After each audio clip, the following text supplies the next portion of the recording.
Tradisi salaman atau berjabat tangan setelah sholat itu apakah diperbolehkan? Kita baca dulu penjelasannya dalam kitab Bughyatul Mustarsyidin. Bismillahirrahmanirrahim. Al-musafahatu al-mu'tadatu ba'da sholatai subhi wal asri la aslalaha. Bersalaman atau berjabat tangan yang sudah menjadi tradisi setelah sholat subuh dan asar itu tidak ada dasarnya. Wa dzakara Ibnu Abdissalam annaha minal bid'ai al-mubahati.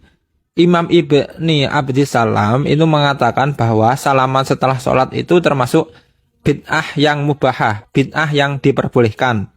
Jadi bukan bid'ah dolalah, juga bukan bid'ah hasanah, tapi tengah-tengah.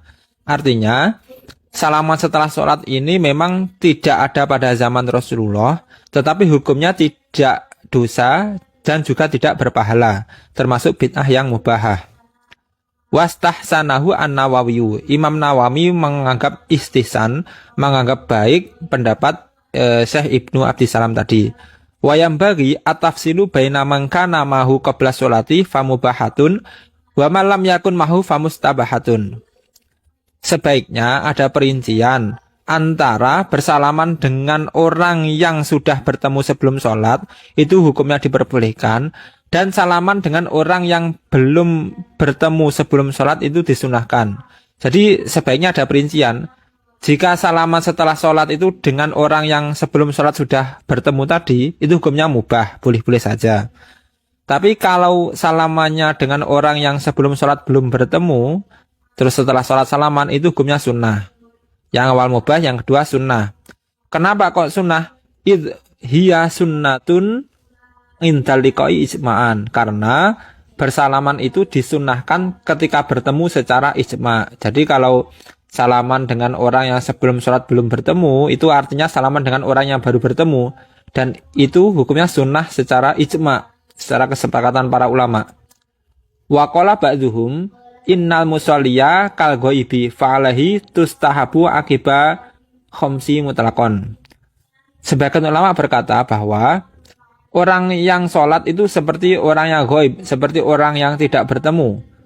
Maka baginya disunnahkan untuk bersalaman setelah sholat 5 waktu secara mutlak. Namun sebagian ulama itu beda pendapat ya. Sebagian ulama mengatakan orang yang sholat itu seperti orang yang tidak saling bertemu. Jadi walaupun sebelumnya sudah bertemu sebelum sholat, kalau sholat itu seperti orang yang tidak bertemu, artinya setelah sholat 5 waktu itu disunnahkan bersalaman secara mutlak. Nah, dari hal ini ada 3 pendapat ulama. Yang pertama yang disampaikan oleh Syekh Ibni Abdissalam tadi mengatakan bahwa hukum salaman setelah sholat itu adalah bid'ah mubahah, bid'ah yang diperbolehkan. Menurut ulama yang kedua itu ada tafsilan, ada perincian.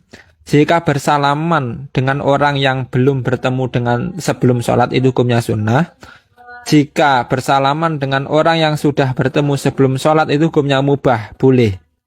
Namun ulama yang ketiga mengatakan sunnah secara mutlak bersalaman dengan orang bersalaman setelah sholat. Karena apa? Karena orang yang sholat itu seperti orang yang ghaib, seperti orang yang tidak saling bertemu. Jadi mutlak disunnahkan bersalaman setelah sholat. Jadi ada 3 pendapat ijtihad para ulama. Indha syarhut tambihi lirroimi. Wa yusannu takbilu yadi nafsihi ba'dal musafahati qalahu Ibnu Hajar. Disunahkan untuk mencium tangannya sendiri setelah bersalaman, setelah berjabat tangan. Hal ini disampaikan oleh Imam Ibnu Hajar. Nah, setelah sholat disunahkan mencium tangannya sendiri. Nah, inilah penjelasan tentang bersalaman setelah sholat sebagaimana yang disampaikan dalam kitab Bughyatul Mustarsyidin. Wallahu a'lam bishawab.